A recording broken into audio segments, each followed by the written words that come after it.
¿Me decís, Nay, cuando arranca? Sí, empezamos. Adelante. Gracias. Hi, everyone. Great to see you all again. Welcome to another Let's Talk About session. Here, the idea is to provide you with short, informative conversations. Bueno, ¿quieres mutearte? Ahí está. Okay. Hi, everyone. Welcome to another Let's Talk About session. The idea of these conversations is that you will have access to short, informative conversations on different topics that we think are relevant for organizations and individuals dedicated to working with and learning more about environmental activism, the experiences of climate and environmental defenders, and the nature and drivers of the threats that these and other activists face in the context of a closing civic space. Excuse me.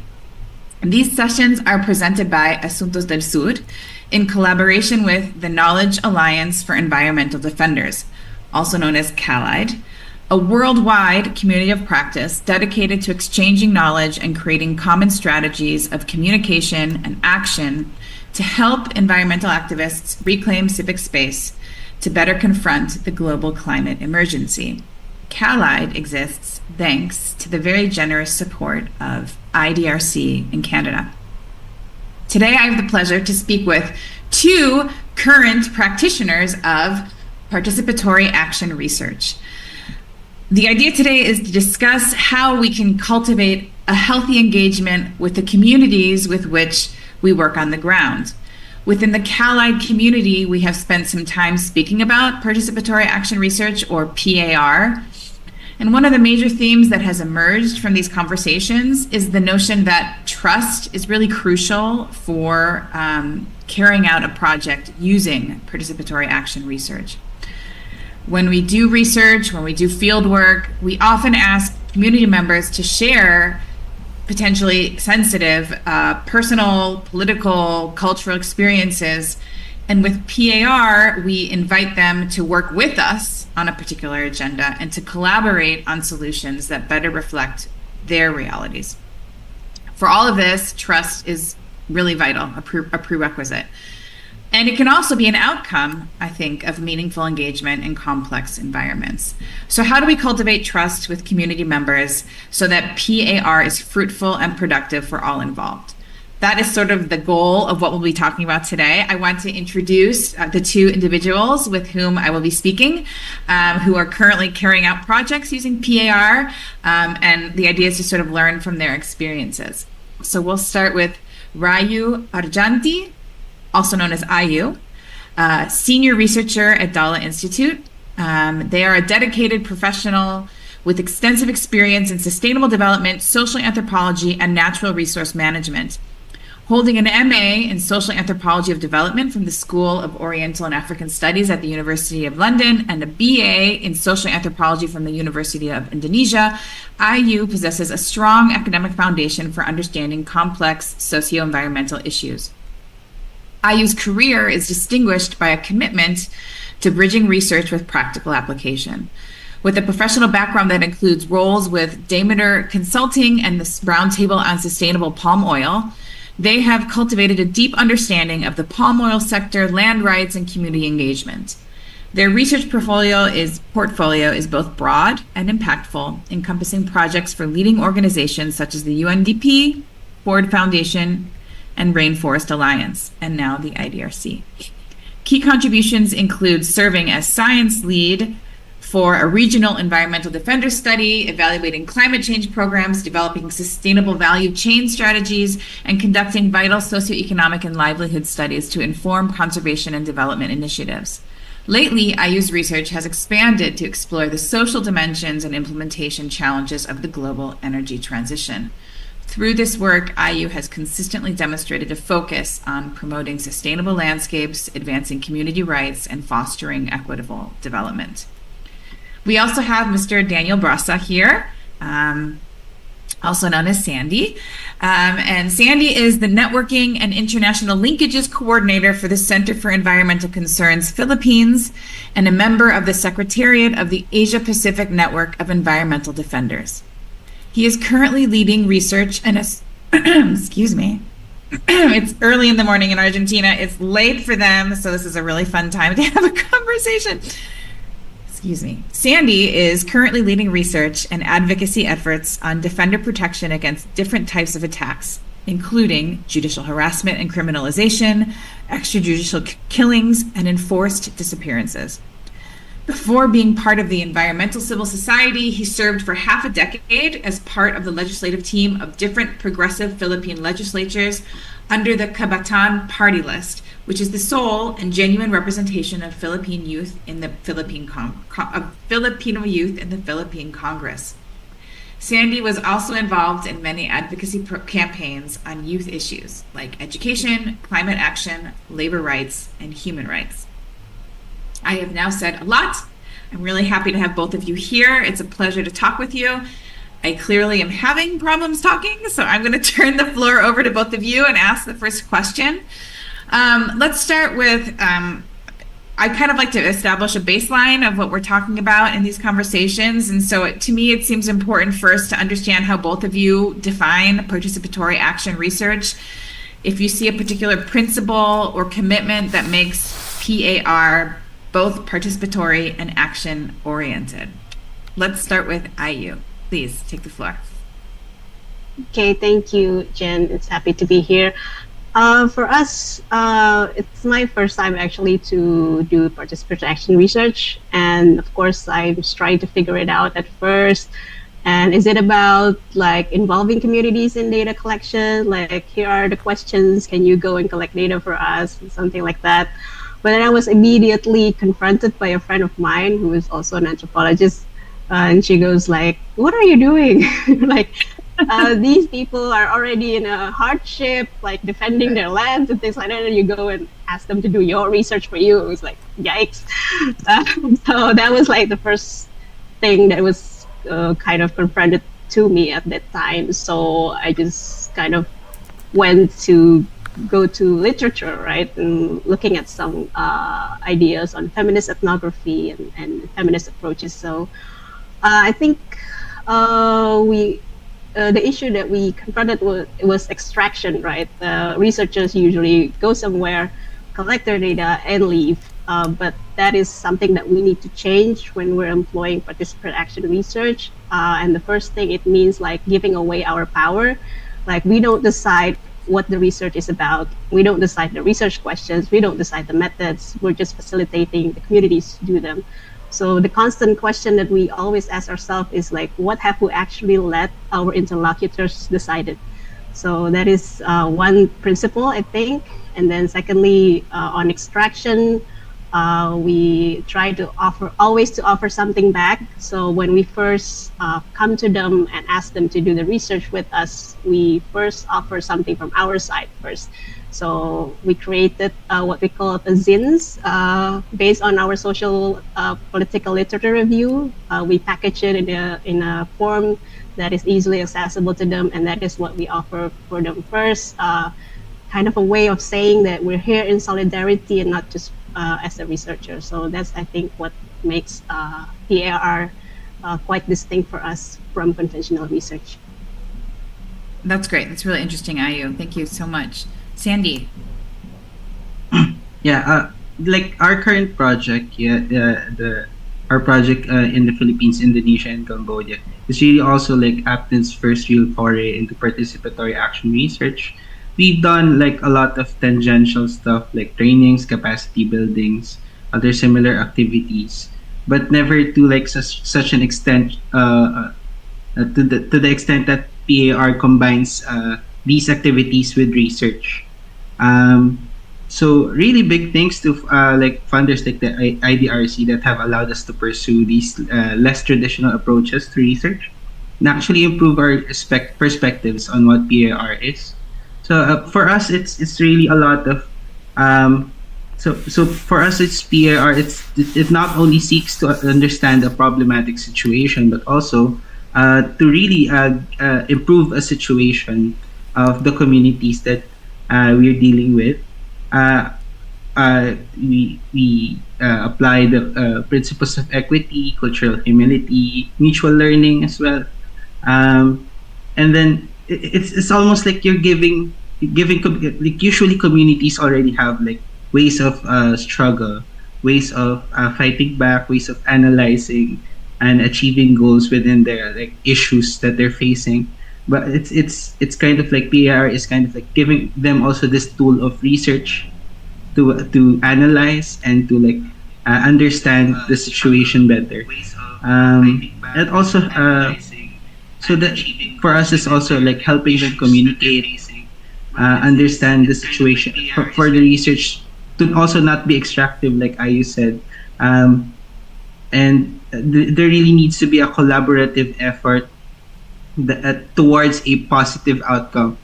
So your Bueno, output is not just the research paper, but also from the community's perspective, from your interlocutor's perspective, what is the change that needs to happen, and how does this participatory action research contribute to that practical outcome that the communities want.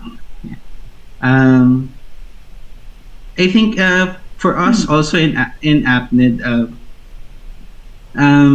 one thing that I think one thing that we've discovered in our implementation is that if we really want it to be more participatory and we really want like action involved in it really helps if the communities we work with are already organized, like self-organized and moving collectively, since this like greatly facilitates decision making and consensus building as to what would help the community, what outcomes or outputs do they need, because they're already organizing, they're already finding ways to struggle, analyze, and get solutions to the issues that they're facing. It's also that way it's also less prone for the researcher to just like impose what we think are best practices with to the communities that we work with, since they already have goals and plans to reach those goals, and like you're just giving them this research method, this research tools are here to help you achieve your goals. So it really is. I mean, this is something I think is so fascinating because there is, as Ayu said, there's a certain amount of control that you have to give up, right, in order to say, no, we really do want to work with you, right, versus coming at you and taking from you, right, that notion of extraction. And there's so much involved in PAR, right? You need the funder to allow you to have to build that kind of relationship and to give you the flexibility to say, well, we thought we were going to do this research project, but it turns out that the community wants the focus to be here, right? And that can be hard for a funder to have that flexibility. So that's one thing. But also something that Sandy brought up, this idea, and that we talked about a lot about in our working group on PAR, is that these communities this might not be their first rodeo, as it were, right? Other researchers may have been there in the past and may have taken a more extractive approach, if you will, which is the conventional approach, right? I'm gonna do interviews, we're gonna have focus groups, we're gonna talk to these people, and then we're gonna leave, right? And who knows if we'll be back in touch.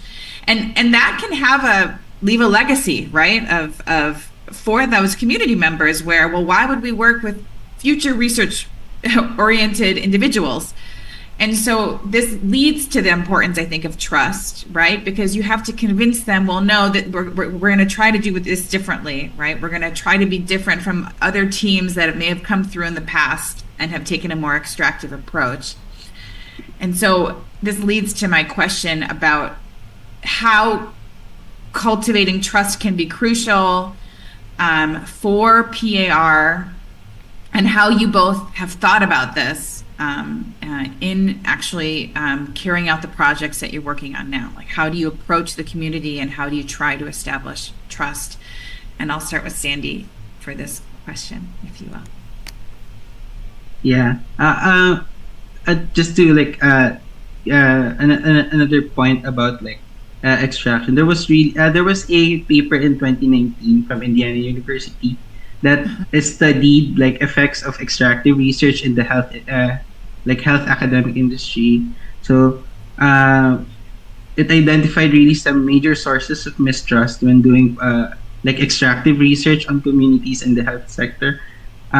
So they identified like objectification of community members, lack of real change in the community, lack of transparency in the research. But when I was reading it, what really stuck to me was like they were quoting members from the community where the research happened, and the people were saying like you take like DNA samples, you like take our blood and everything, but nothing ever comes back to us. No, the results never come back to us.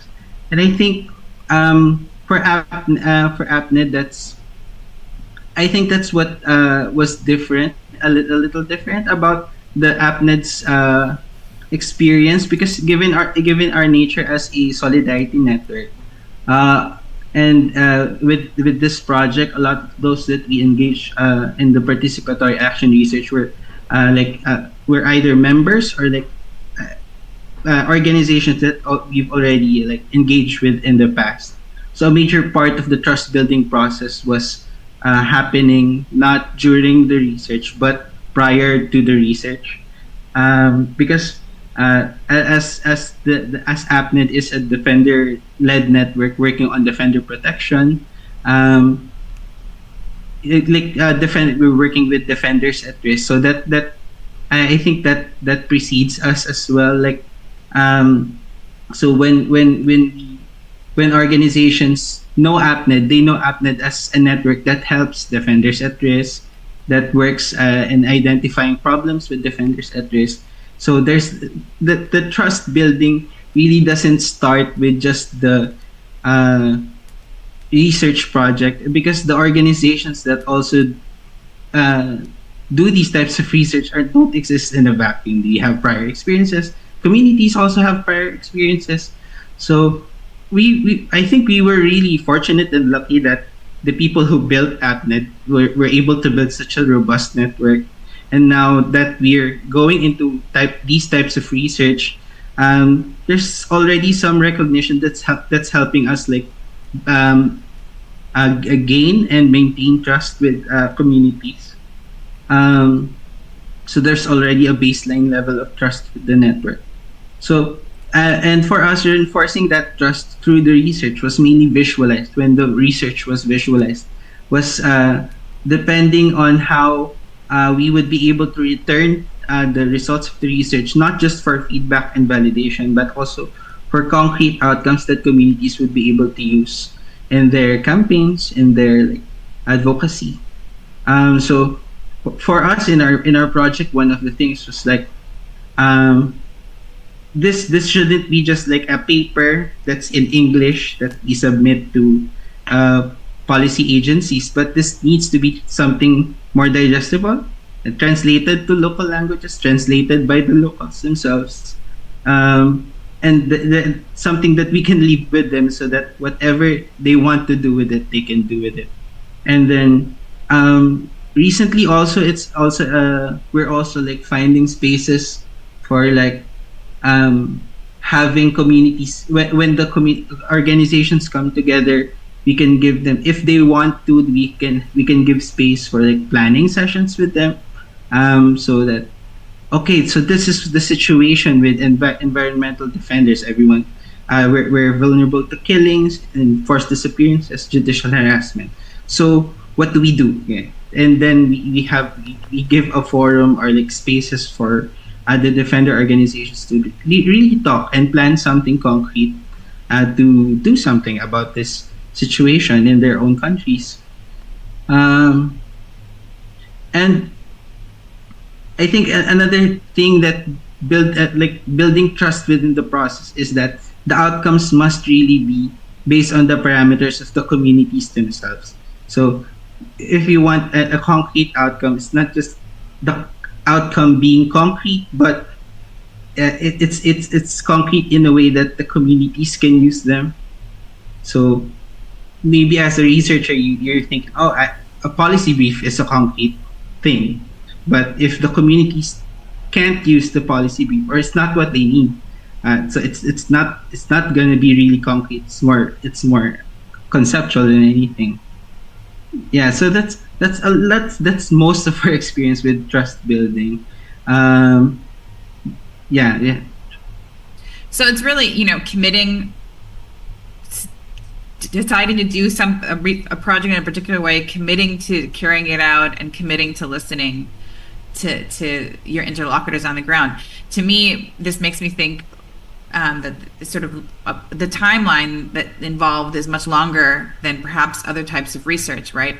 Because you must, I mean, in AppNet, you already have an existing network, and so you're putting in a lot of time there. But then afterwards, too, right? Following through, making sure that the project responds and that the outcomes, the products are useful for them. I did want to say this. I would love to have access to that article that you referenced so that we can make it available on the website with this video. I think that would be really useful, Sandy. Okay, Ayu, I'll turn to you now. Okay, thank you, Jen, and thank you, Sandy, for that. In my case, we have like 2 case studies in Indonesia. And in both of them, they have like such a deep trauma with researchers that when they were doing the research, they refused to use the word research because their community is just like so traumatic with researchers from the outside. So they use the word learning instead. So that was just like the background of what I'm working with. On Can I ask, did you go in knowing that, or did you have No, we didn't know that. So you adapted in the moment when you started speaking with these. Yeah. So I would say I think the first thing that we did was like letting go the idea that researchers are neutral. So I think that is the first thing that we did. We're not neutral. And we have to be firm and also communicative to them and saying that we are on their side. And I think we communicated with the zines that we've produced. The content of the zines kind of show exactly where we stand on the issue. Like we're not, we're neutral researchers. We're not. We want to see how the company also thinks. No, we don't do that. Like we know that there's kind of like oppression happening, and that we are on their side. So that is like what we did. And also just like being honest all the time to them. Explaining what are our limitations, what we can do and what we cannot do, and also informed consent that we just kind of invoke, which is not a one-time thing. It's an ongoing conversation. We check in all the time, making sure that people are comfortable with how their stories are being shared and things like that. And there's also one concept that I began to recognize also in performing this research is ethnographic refusal. So we have to recognize that people have the right to refuse on telling their stories. There are just some stories that are too dangerous to share. And I think we just have to accept that sometimes less data is better and the most ethical thing. Right. So sometimes we just cannot collect much data. And I have like coming into this research with this kind of brimming curiosity about what are the networks of environmental defenders, yada, yada, yada. But then sometimes you just cannot open that up to the public. So it's just something that we have to accept. Yeah, taking this idea of non-neutrality, if you will, I think is so increasingly important. Researchers were never neutral.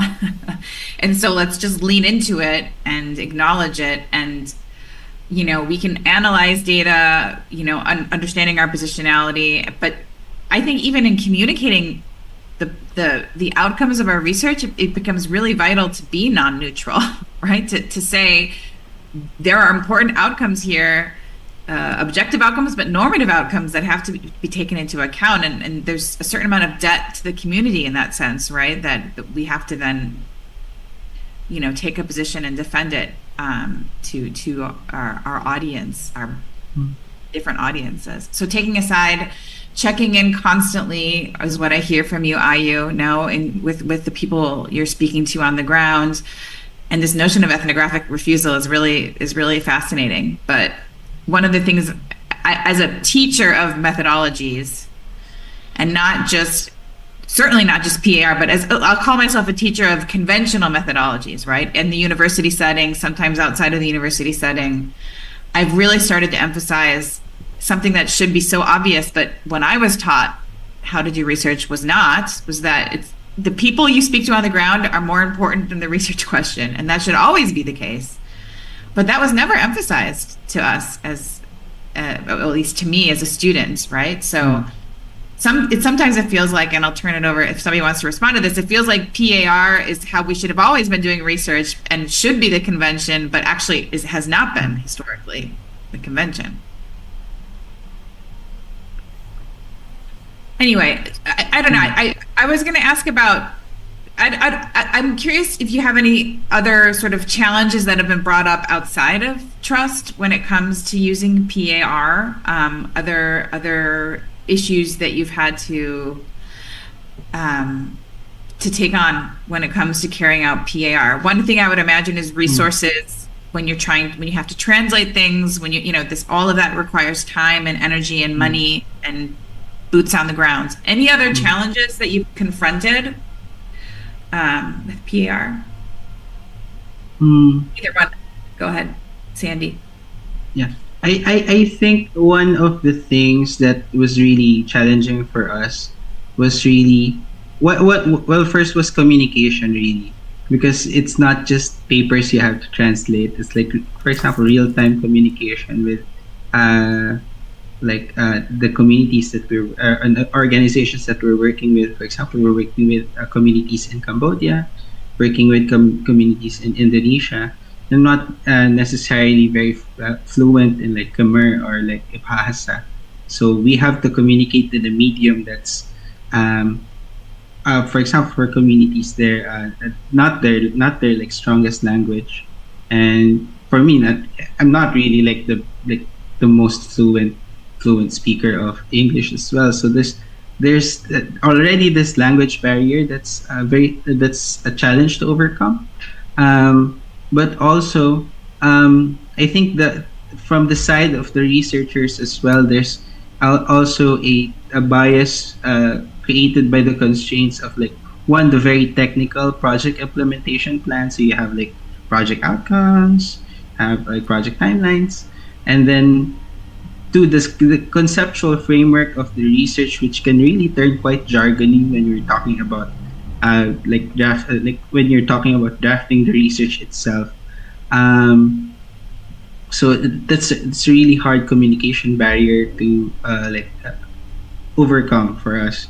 And then I think also one of the questions that we were facing before was, even in our parent organization, the Center for Environmental Concerns, when we are trying more participatory methods of research, like, of course, that's historically been in the minority when it comes to methods. But when we tried, for example, there was a local academic here in the Philippines who tried working on environmental impact assessments with local communities.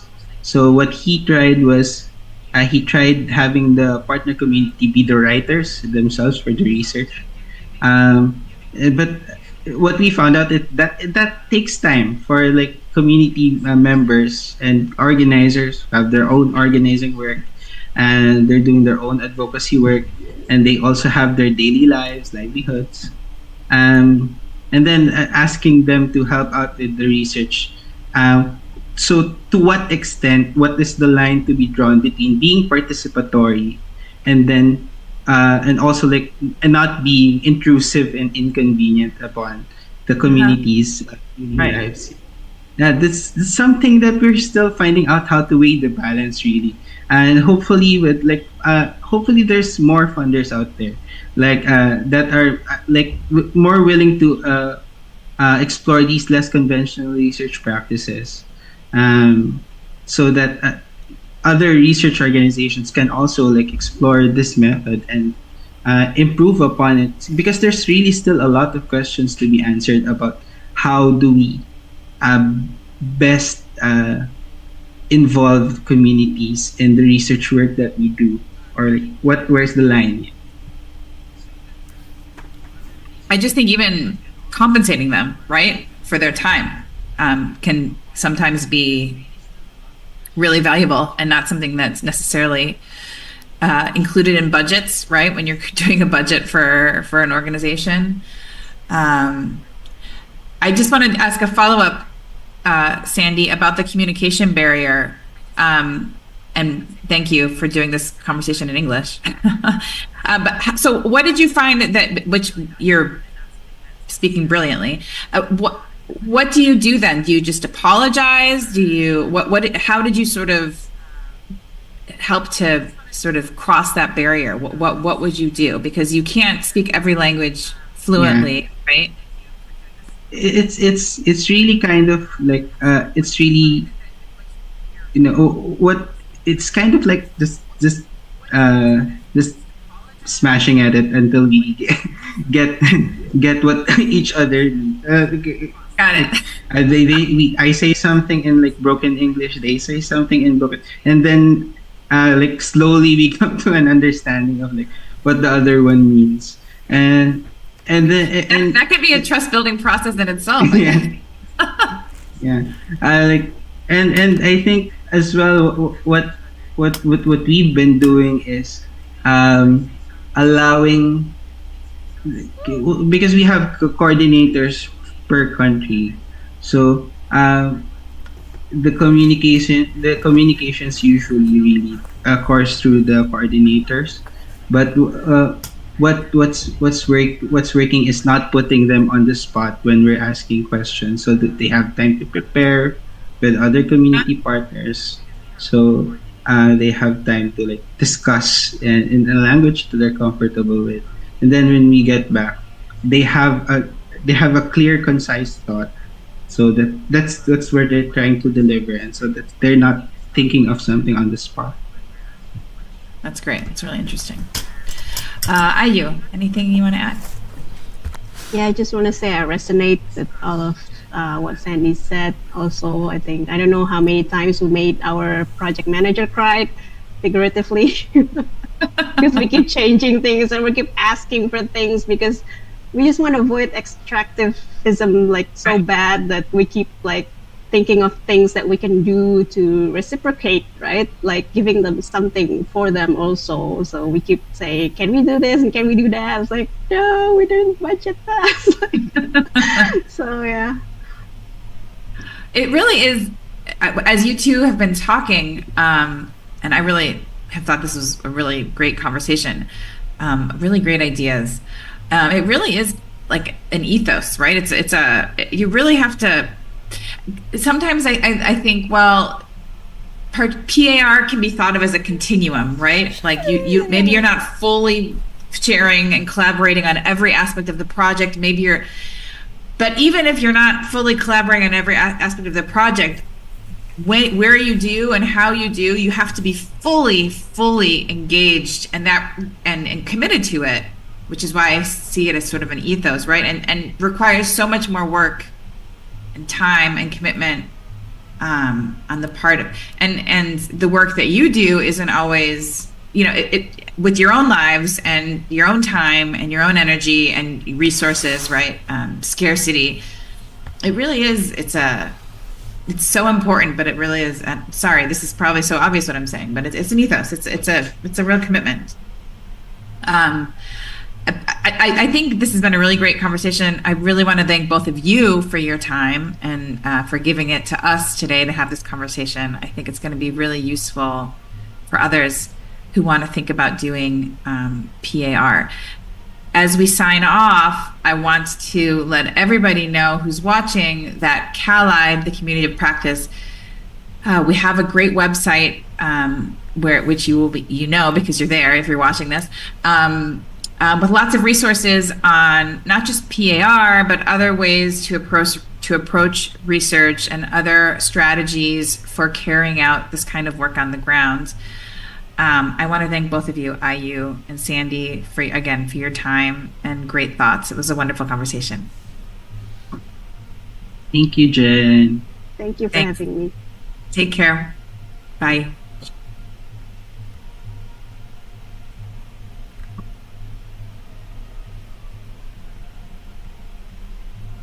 All good? Night?